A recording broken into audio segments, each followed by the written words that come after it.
open this with prayer, and then we'll do a pledge of allegiance, and then we'll get started. Lord Heavenly Father, we come to you this evening also noticing a new world out there today. We've got a new president. Yes. We thank you, Lord, for that. We know that there were a lot of people around the nation, and most likely even around the world, that were praying for Donald Trump, that this would happen, and it has. Yes. And we praise you, Lord, for this. And Lord, we just ask that you would be with him and bring him into your providence so that he would do your will, the way you want things to be, Lord. Because in the long run, the way you want things to be is really good for all of us. So Lord, we just give you praise for what's happened there. Ask that you would be with us this evening as we conduct this meeting and talk some politics and visit with friends and just get through the evening, Lord. Hallelujah. And we just say this in Jesus' name, amen. Amen. Okay, the pledge. I pledge allegiance to the flag of the United States of America And to the republic for which it stands, one nation, under God, indivisible, with liberty and justice for all. Okay. Troy McEwen asked that I would say a few words about a topic that he's going to be introducing as a bill in this ongoing legislative session. He said something to me before he took off to Cheyenne that I've been pondering for about a week.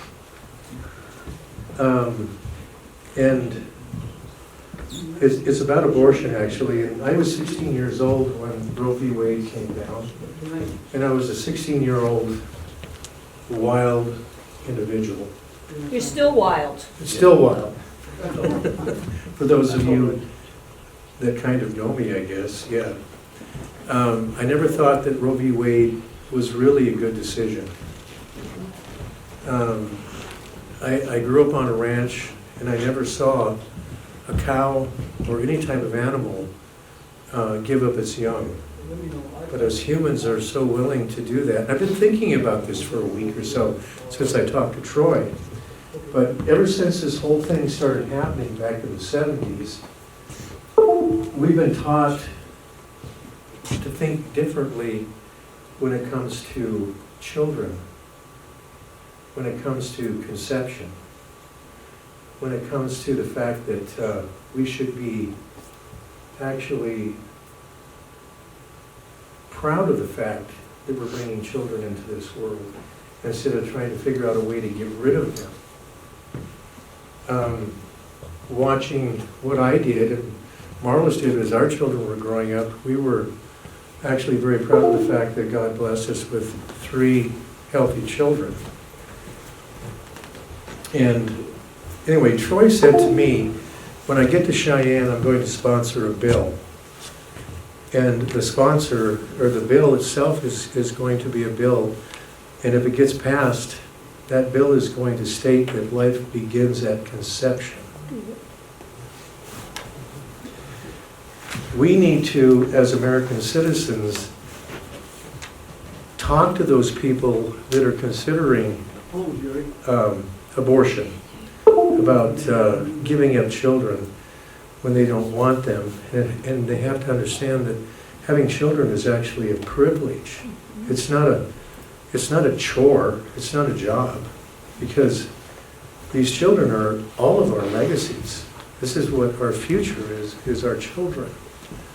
And we forgot what kind of a responsibility that is to our whole nation and our world. I guess it's still beeping, isn't it? It sure is. Yeah, we'll just have to ignore it. So when I'm out there in the street, when I'm at my office, when I'm in jail, visiting people,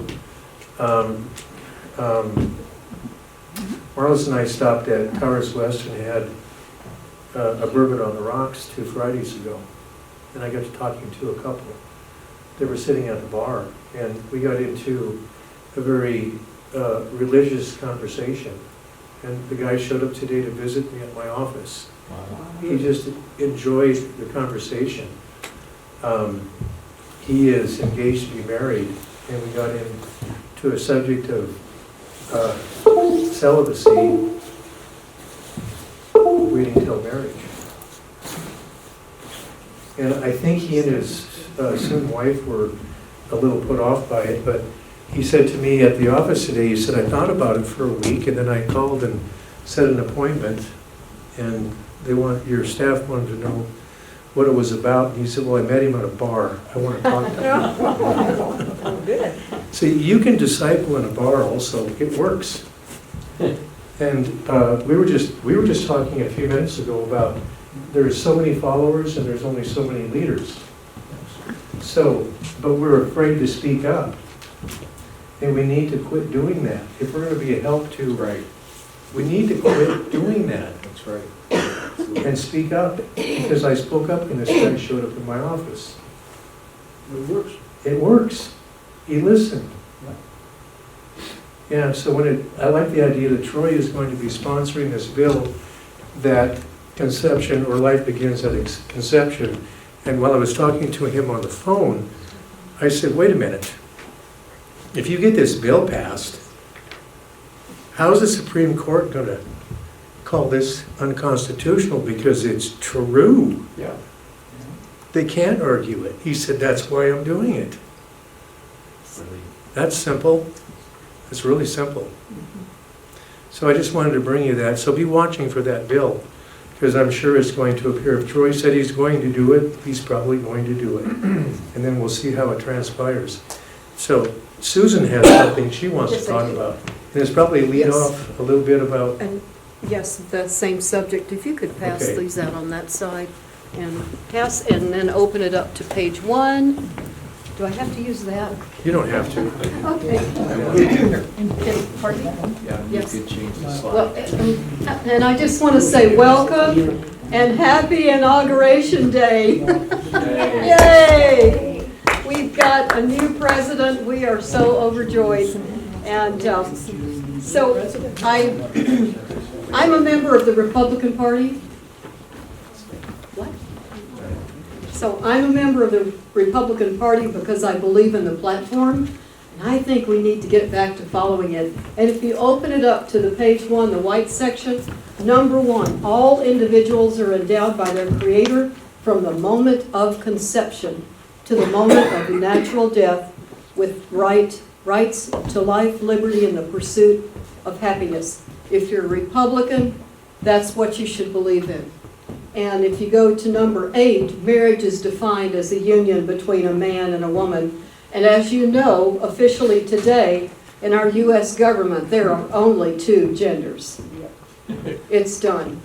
And so the Republican platform is something we need to familiarize yourself with it, and let's actually follow it. Because I'm hearing a lot of talk about these abortion bills. I think there's many coming up, and I'm hearing that we need an exception in case of the health of the mother, of rape or incest, and that women could die if we don't have an exception. And so I thought, well, those arguments, they kind of sound good. I don't want a woman to die that's pregnant. So I thought, well, let me talk to an expert. So I called up a doctor that I know. The doctor's practiced 35 years, well known in town. And I said, help me to understand this issue, because before 1973, there was no abortion. There weren't, all these exceptions. And she said, I can explain it really easy. It's something called viability. And say 2 people go into an ER. One is definitely dying. There's nothing they can do to save them. The other one they can. They are trained, and their protocol is to save the life that they can. Makes perfect sense. So a woman comes in who has a pregnancy, say, in the tube. That little life, though it's very small, will not survive. It is considered non-viable. And I said, is any legislation needed? They told me no. It's already covered under standard medical procedure. That life cannot live. They can't save that little life in the tube.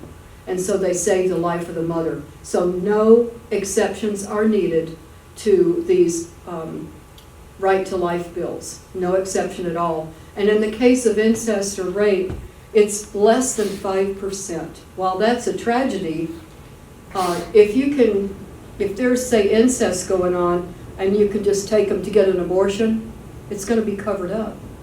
And so another thing to think about is a human life is not defined on how it was conceived. Think about that. That does not determine the worth of a human being. And as people who are pro-life, because we know that at the moment of conception, those little cells have everything in them to grow to maturity and to reproduce. It is a life, and it should be left in the hands of God. And as conservatives, especially as Christians, that's what we believe, and we need to share that with people, because I'm hearing this argument everywhere that we have to have exceptions. No, we don't. We need to be firmly pro-life without exceptions on all these bills that come forth. And we have to end this sacrifice to Baal in our country of what? 60 million babies have been aborted. And we have to end it, and we can do that now. And I think it's the right thing to do. There should be no exception. There should be no abortion pills. Women are dying because of abortion pills. And so, familiarize yourself, and let's make a solid stand to be pro-life 100%. And because we're a decent nation, and we need to get back to those roots of doing what's right. And so thank you for your attention. Yes. I know Trump signed in about only two sexes, male and female. Yes, he did. But until it's codified by law, it can be challenged or overridden at a later date. So the question I don't have the answer to, nor do you. I hope it does go to the House and Senate to be codified in law, to be there forever. Okay. And the same thing with Troy's doing. That's all right and great, but until you codify in law on the federal level, Right. there are people who challenge that, and we're going to be lawsuits until that is done. Right. And that's We're not done why yet. we need to do better at voting next election. Exactly. And notice notice, yes. Question to that, though, is the issue of male and female, is that a power of the federal government? Or is that left up to the states? I think that is for the federal government and Okay. their organization. So To does he define have a that. right to do that? Well, the powers of the federal government are defined by Constitution. So in the definition of the powers of the federal government, is an issue like that defined? And if it's not, then it's left up to the states. So if we're saying we're following the Constitution, we need to follow the Constitution.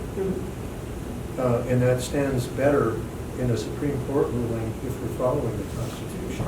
I agree. I just know that Yeah. it's all by signature. It's only there for the time period, and somebody else can be wrong. So hopefully the Trump administration will get it pushed through the Senate and Get the laws. it pushed through a body of government into law rather than a executive. Yes, exactly. Yeah, what do they call them, executive order? I thought he was implying it was for the government, like military, government workers. He has. Does he have the right to do that? As the executive branch of the government, he has every right to do that. To do that, okay. Yes. But not on everything else. That's good. That's why we're here to learn. Yes.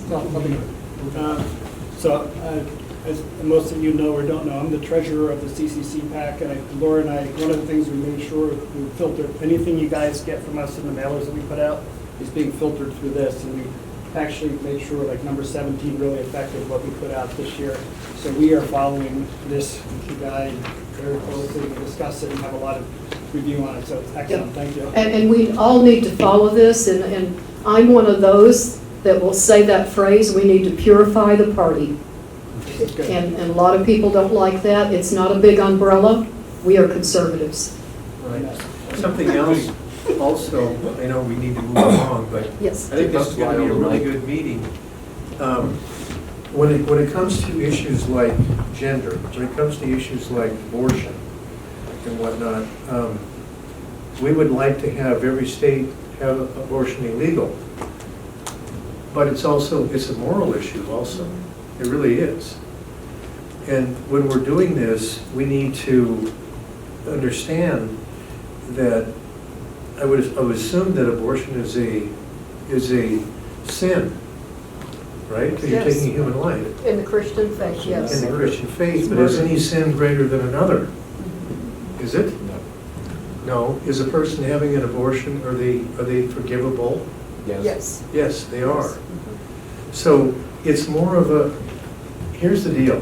Back in the 60s, when Goldwater was running for president, a news media person walked up to him and said, "Senator, are you going to vote for the Equal Rights Amendment?" And he said, "Hell no." He said that. And the media guy said, "Why not, Senator?" And he says, "Because you can't legislate morality."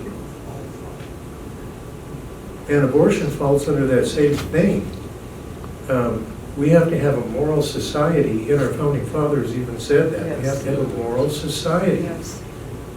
to get people into a moral issue or ideal about things so that they understand what's moral and what's correct.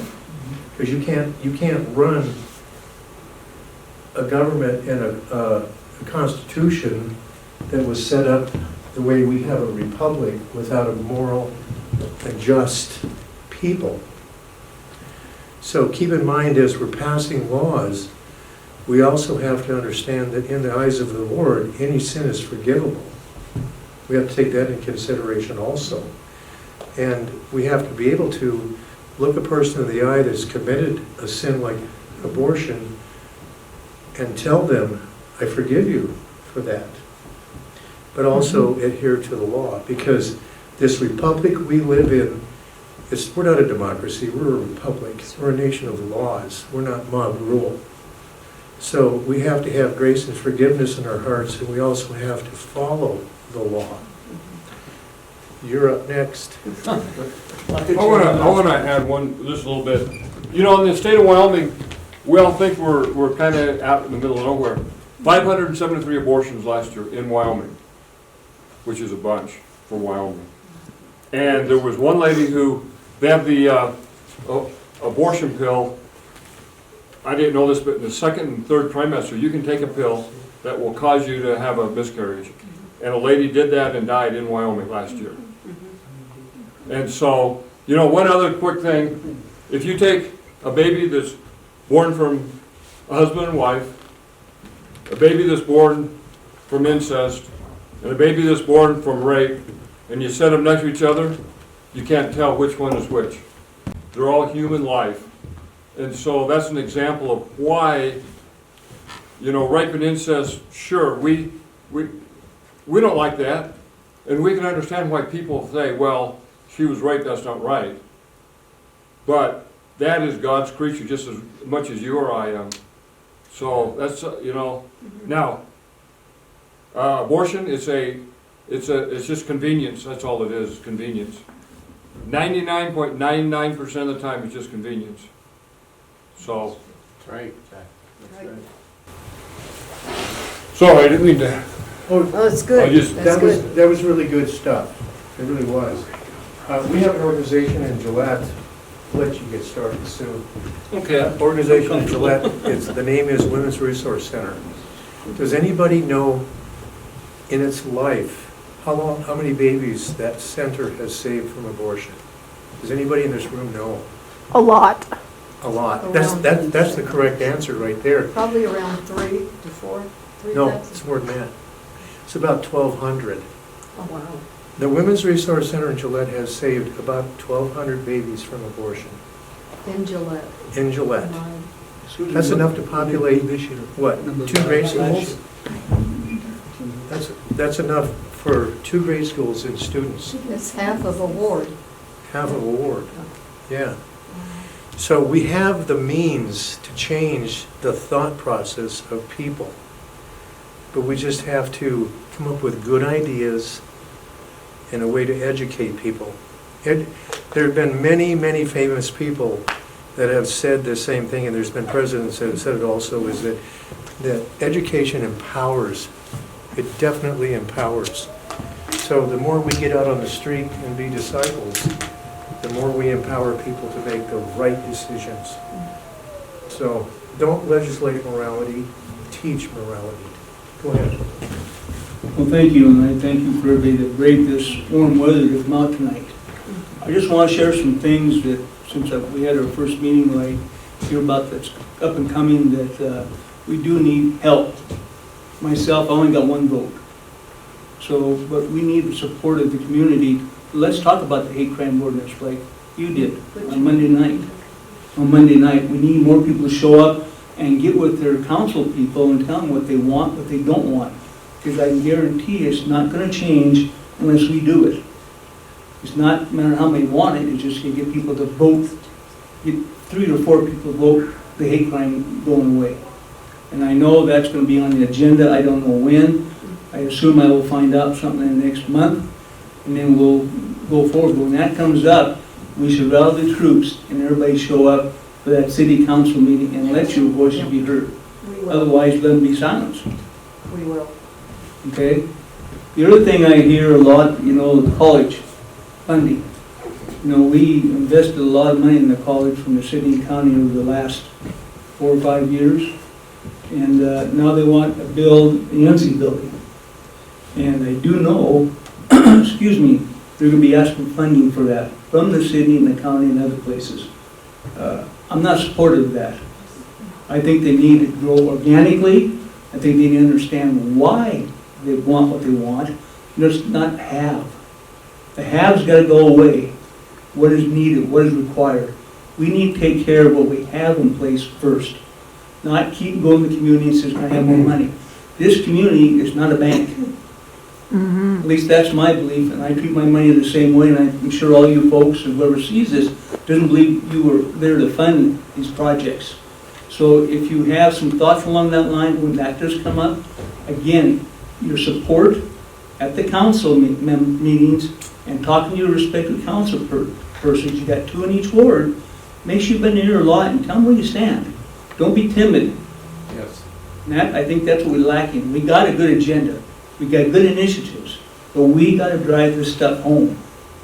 So I appreciate all the help I can get, and I'm sure Chris will agree that we need that from the community. Because it's the community dollars, it's not mine. Okay? The other thing I want to talk about is the economic board. I don't know how much everybody understands what the economic board has been doing over the last half a dozen years, but they're supposed to get money and bring industry or something to grow the city of Gillette. And they've got a lot of funding from the city and the county to do that job. As I told the mayor and I told commissioners, I haven't seen anything yet they produced to put people to work. I see them take the money. I see them have their expensive meetings. But let me share something else with you. You know how much 4 people, 2 from the city and 2 the Gillette, pay for to sit on that board? You may get an idea what that number is? About $10,000 each. $10,000 each. So we have 2 city representatives, we got 2 county representatives. For what? I attended one of those meetings, I was invited to one of those meetings, and I was appalled. I truly was. I'm not going to divulge what actually happened, but I'm going to tell you what, it wasn't at least bit professional at all. And there's Mr. Means. But I think you need to get with your respective people and tell them that. Because that money can be utilized in other programs or stuff in Gillette. There's also another component, and I don't know what that value is, but we do give them additional money just to keep the operation alive. Which, as far as I'm concerned, is not an operation. You got to bring something to the table. Show people what you're bringing. Don't expect just money. That's what I think. You probably read in the paper that the fire board is trying to get a new training center built. I don't know the exact amount, I think it ranges something like $30 million. Now, how that money is going to get there to fund that, I don't know, because I'm not on the fire board, so I can't speak to that intelligently, and nor am I going to assume anything tonight, but it's something you need to be on the lookout about. One of their selling points I heard, well, if we have a new training center, we can make it profitable by inviting other people's communities, and we'll train them here in Gillette and charge them a fee. Well, we all know how that works, don't we? We've been hit with that hammer a few times. Well, here's one you can start at the infancy to weigh in and tell them what you think. Again, it's not gonna go nowhere if we remain silent, guarantee it. The other thing I want to talk about, I know I'm a little winded here, I apologize, is the camporee. During my travels to achieve the city council position, I heard a lot of things about the camporee. Some I can't repeat here, but you can all imagine some of the language used at me and others. They gave me a strong signal they didn't want it here. And you look through it, doing the camporee, the downtown people got zero. In fact, they lost all the influx of people from the Sturgis rally. So that was not a big bang for them. The only one I can see right now that made out anything is Walmart. Maybe a few restaurants. That's about it in hotels. But right now, we're still, well, not we're struggling, but I still don't have the data that I asked for yet on sales tax or all the expenses. And I talked to the county commissioners and also the Mike Cole, and that should be coming shortly so we can all evaluate, do we make any money? And if you did, what percent return do you want to override all the disruption it happened in Gillette to people's lives, traffic, food? People didn't go to their houses because of it. So if you can't feel comfortable during an event like that, then why have the event? So I do understand this. They've signed an agreement. See, what year is that, Ed, do you know? 29. 29, and they got some money, right, Jerry? Deposited from the camporee people? 125,000. We already accepted that. So right now, unless we really get out there and communicate this, what our desires are, you could be headed for another one, 5 years, 6 years? I can't remember the time. 5 years. 5 years. But I look at it this way, if you're unhappy with something, talk about it now. Don't complain later. Go ahead, Will. During the camporee, my phone stopped working because the towers were jammed. So if we had an emergency, I have no way to make a call. Just a thought. Well, I agree, you aren't the first one that has pointed that out. No service. I don't know what the solution is. We know one thing, during that year, we have the rodeo here in July, up Jerry. Correct. And we have National High the- School Rodeo. Huh? We had the National High School Rodeo. And we also have the fair, and there's one other event, also the camporee. The fair got moved because of the camporee. So we're putting our citizens on the back burner with the camporee, Correct. as the way the optics are looking right now. Is that what we really want in Gillette? Shouldn't Gillette, is like Trump said today, come first? Yes. I think that's what we gotta approach it. We gotta make Gillette come first, and if we can help everybody else on the other needs, then let's do so, but not at the expense of our community. Yes, How can we find out about the dates for these meetings? I can't hear you.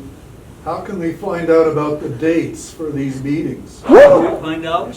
Yeah, God nobody bless you. ever How tells can us. how can we find out about the dates of these meetings? Well, I'm for the city council, you go on their website, and they got a calendar, and if you don't see me, I can get you one. Same thing with the commissioners, they do the same thing. The other boards, land board, yeah, that's a schedule printed out, isn't it, Jerry? Second Thursday of each month. But I think if you want to see some of these meetings when they are, there's enough of us belong to a lot of these things, we can give you those dates. So I'd be happy to help with what I got. Anybody got any other questions? Yeah. Yeah, I happened to mention the hate crime ordinance, and I was really scared. Afterwards, came up and said, boy, you just never give up on stuff, do you, Dunlap? And I said, no.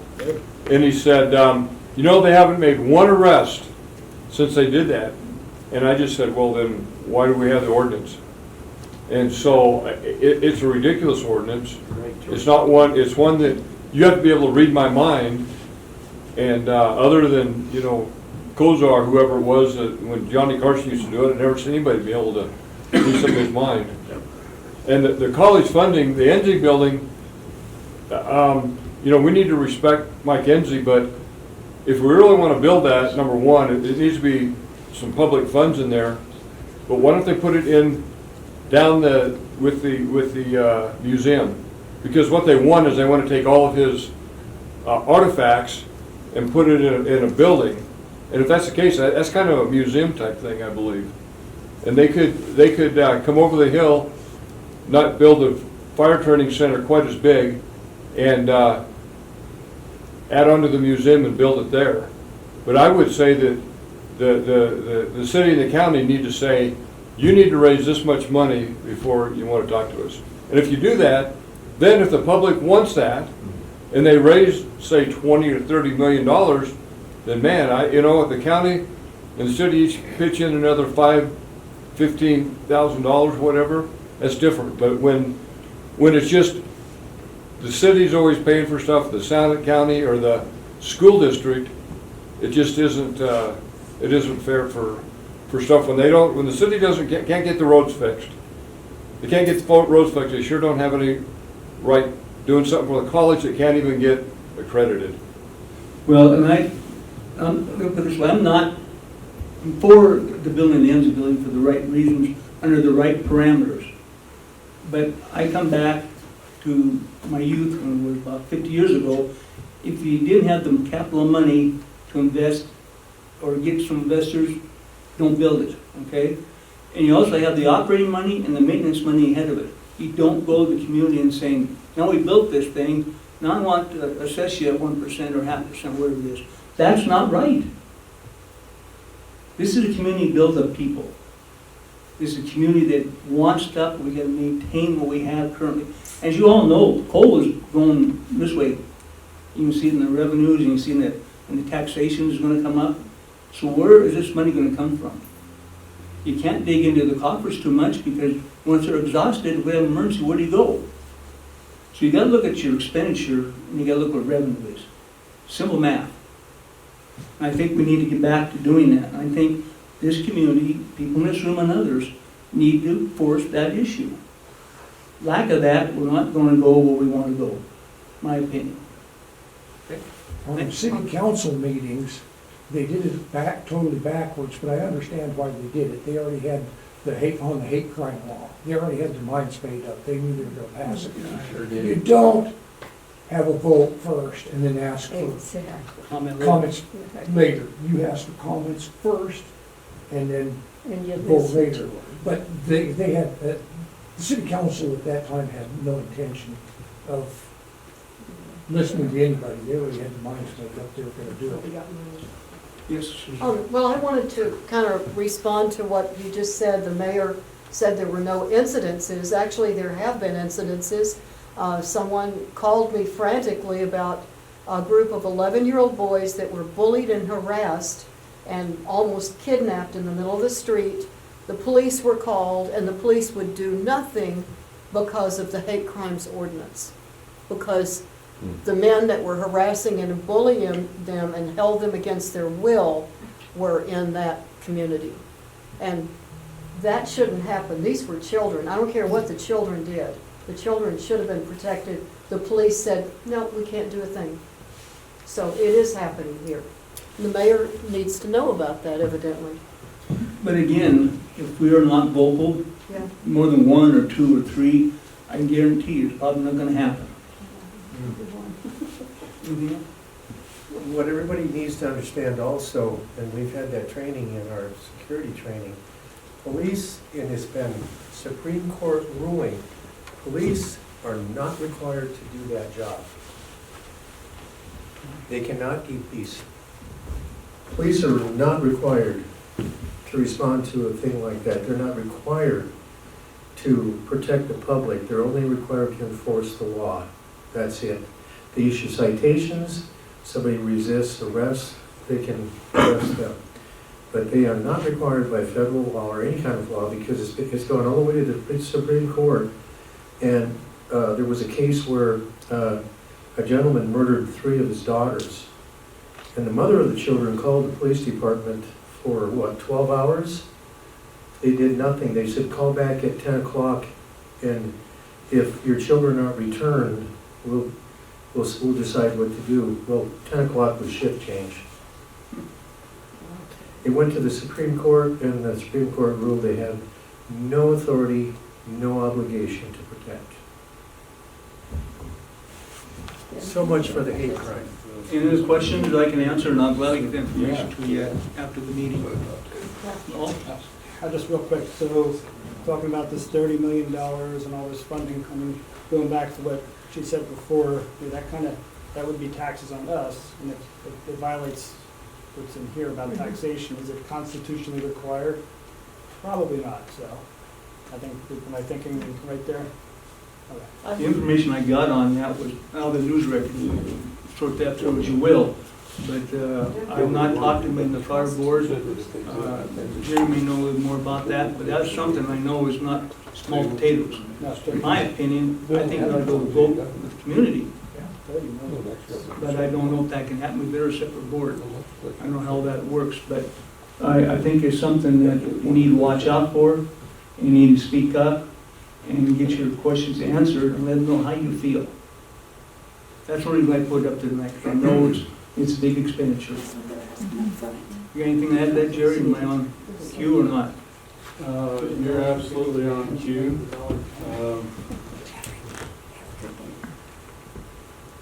How far you want me to go, Jack? Well, explain what you know on that. I'm just trying to get highlights. Jerry, you can get up and chime in, please. You can look as I can. We might as well just go up here. Yeah. Come on. Yeah, Like we did in the past, chime in, Jerry, chime in. two end-of-life people. I can sit down here. Okay.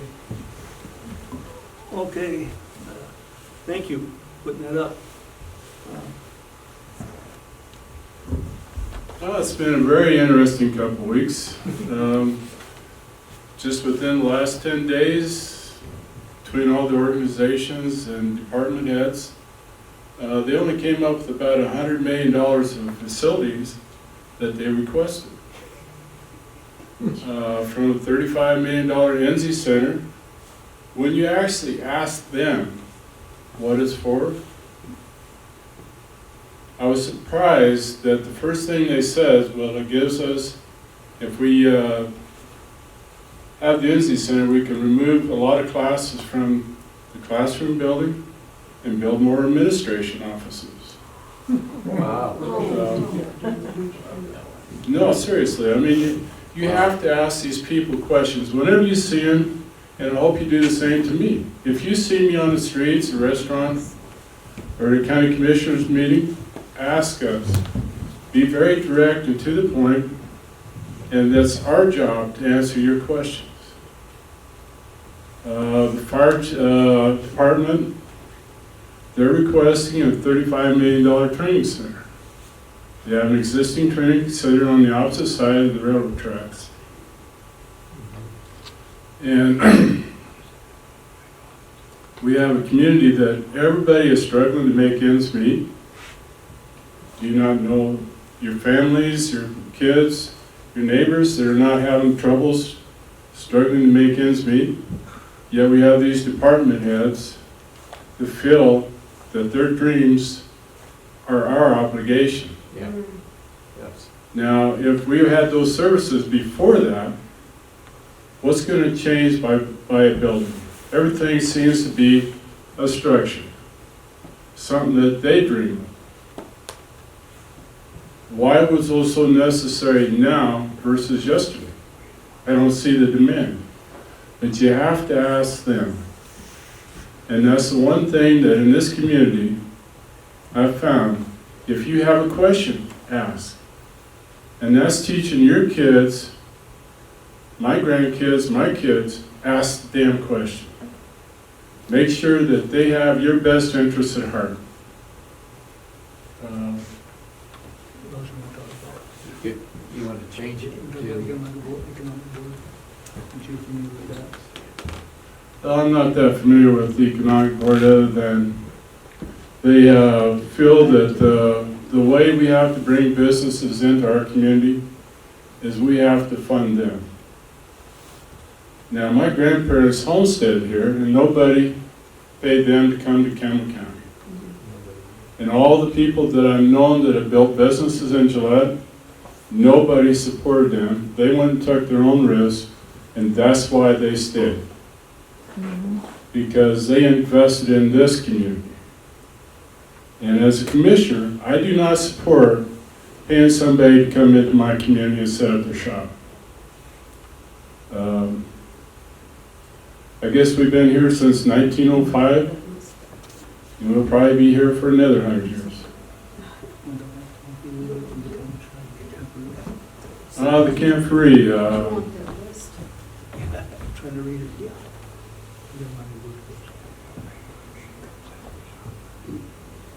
Use the left-right arrows. that's all right. We can get it. With Camporee, the amphitheater, it cost us $1.5 million. It's not working. When we brought them into the community, the one question I asked, did anybody else want them to come to their community? Were we bidding against somebody else to bring them into our community? Nobody seems to know. Through that, I'm guessing that we probably invested another $1 million. They gave us $250,000. We give them full access to the Camplex.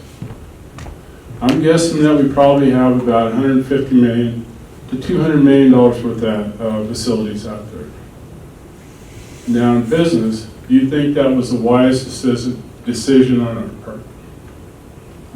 One thing you find out whenever you're talking to somebody, it fills our motels and restaurants.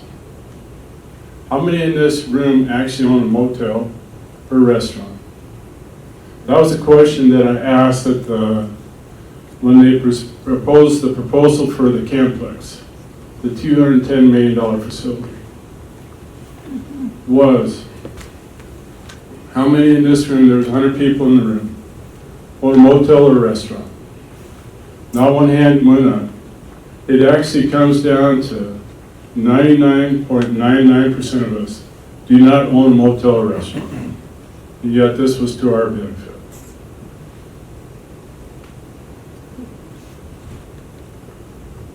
If I'm leaving something out, don't be afraid to ask me a question.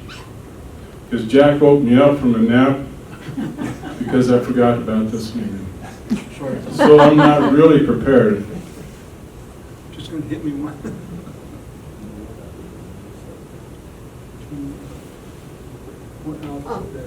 Could I ask, I've heard that there will be audits within the county. Well, we've been to a city council meeting, the question got brought up. What was the revenue that we gained from the Camporee? Still, there's no answer. I'm on the land board, the same question's been asked. Still no answer. I'm a county commissioner, and still no answer. But when you ask, this would be a question was brought up in one of our land board meetings. The National High School Rodeo.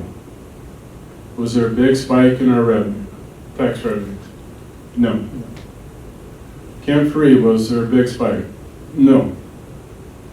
So who pays for all these events to come to Gillette? Taxpayer. I'm not going to say that some of these things are not good for our community, but our community ought to have the option of deciding. If you want an NC Center building, that should be decided by the taxpayers. We learned this from the Camplex, the Bill Barnes, is you do have a voice. And I'm no different than most. I was busy in the business world, of building a company, raising a family, and never thought that the people would listen to what I had to say. Damn, everybody got a chance to say something. I never got, some was good and some was bad, but they voiced their opinion, and that's the main thing. Yes? You're on the Campbell County Land Board, right? You sit on the board? Yes, sir. Is there any way possible that Camplex could be self-supporting. We could make enough money to pay for itself. Can you repeat that question? My question is, and I'm going somewhere with this. Are you gonna buy it? Yeah, I'm going to buy Camplex. For sale. Could Camplex ever be self-supporting? Could they bring in enough revenue to pay their expenses?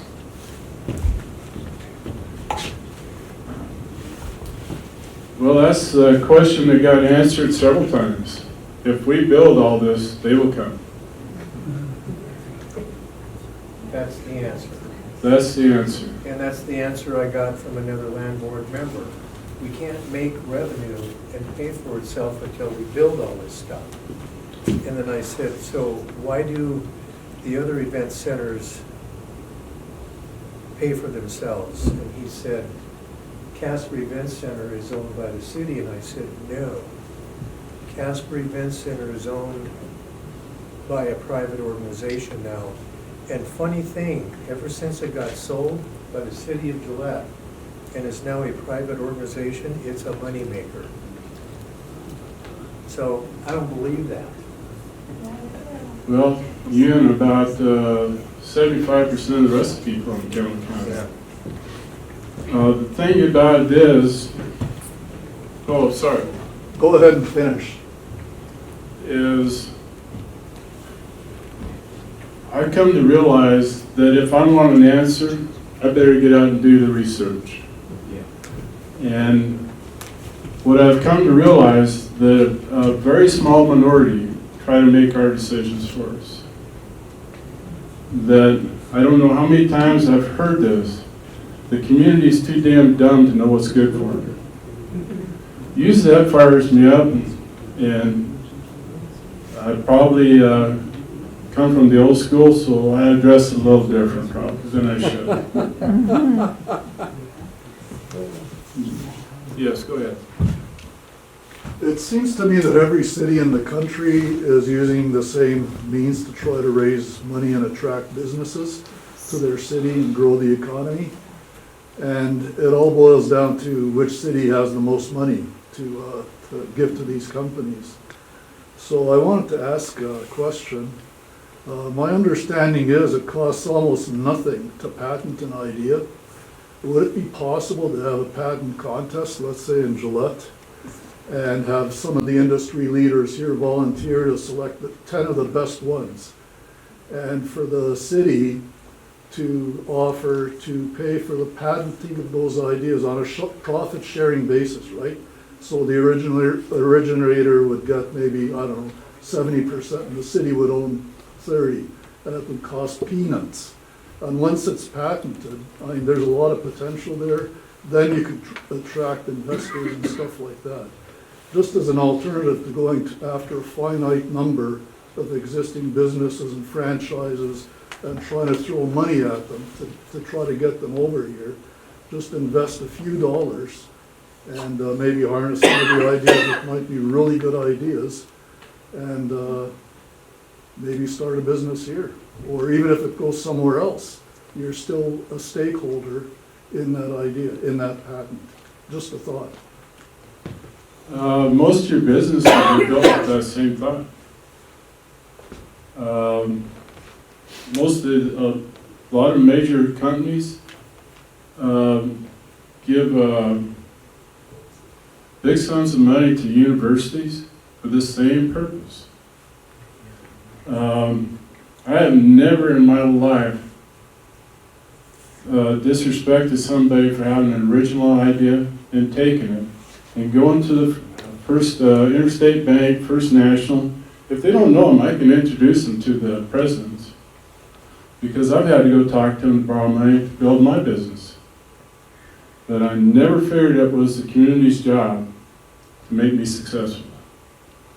When I was going to the University of Wyoming 50 years ago, the mayor of Lusk made a proposal to the engineering department to design an industrial park in an industrial building for Lusk. And the 15 students, we all designed an industrial park in an industrial building. So a guy offered the opportunity to a college to design this because he wanted his community. He knew what was happening in Lusk. And he wanted to do whatever he could to help it grow. There is nothing wrong with good ideas. It's just sometimes the timing and the place does not work.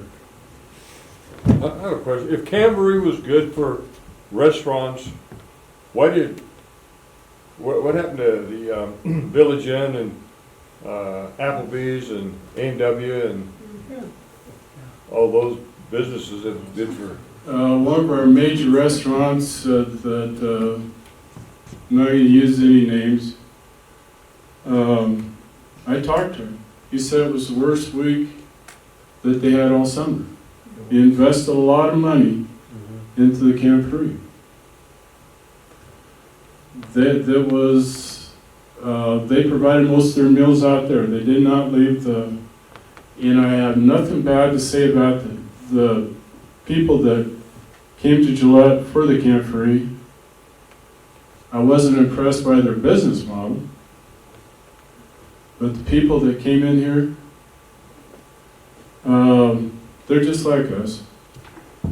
But explain to me how we bring in 60,000 people to a community of 32,000 and not assume that we're going to have to give something up. And how do you support that? That was the question I asked them at the very start. Before I was on the Camplex board, before I was a county commissioner, how do you support tripling your population? No answer. Well, this will show the rest of the world where Gillette's at. It's in the northeastern part of Wyoming. Has an interstate run through it, and Highway 59 coming up from the south. And what that's brought is coal, oil, and gas. The working class people that built this community, believed in this community, raised their families, and it wasn't just a week-long pass to some. And believe me when I tell you that I believe in the working class people. And one of the most important things that I can say, we all see a miracle happen today. Yes. And I watched it and could not believe I was going to see that in my lifetime. That our people are our most important asset. And if you don't believe in your community, chances are your community is going to fail. And this is a great community. I raised my family here. They're raising their families here. And the key to it is that we got to believe that we are important to our future. God only knows that when I ran for commissioner, I thought, now why would a fool like me be running for something that this is, this has got to be for important people. Hell, we're all just the same. That's right. And we all believe in our families, we believe in our community, and we believe in our country. And that's the only three important things that I can think of. So when you're asking questions, never be afraid to ask that question. Why are we doing what we're doing? It's me. That was good.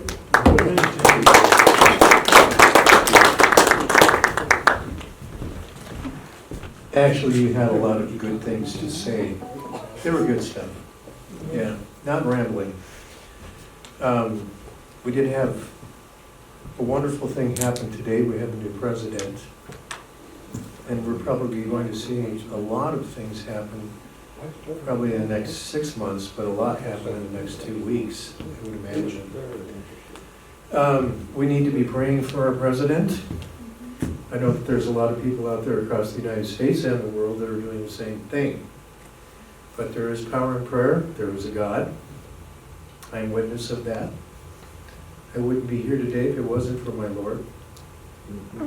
The pardon has been issued for the J6ers. What's that? 1,500 J6ers were pardoned, according to this. Yes. Okay. Thank you, Lord. Yeah, Are they released? Roughly, so. It doesn't say release, it just says pardon, signed Well, off. they have all kinds of paperwork. I want them released. Yeah. I want to see them. I really don't have too much of anything else to comment on. Does anybody else? I would like to add that there's this thing, it's on Facebook called Honor Wyoming. And if you're on Facebook, look them up, Honor Wyoming, because they have an interactive, you can click and then send messages to your representative on certain bills, and you can track the bill. And it wasn't working right the other day, but I'm going to use that. My representative here is trying to do something with the Convention of States, and I'm going to let him know that's a terrible idea, especially with Trump in office. But go on and research this Honor Wyoming and contact your legislators. Let them know when they're doing something good and when they're doing something wrong. Here we go. Oh, it's our schedule. You were asking about.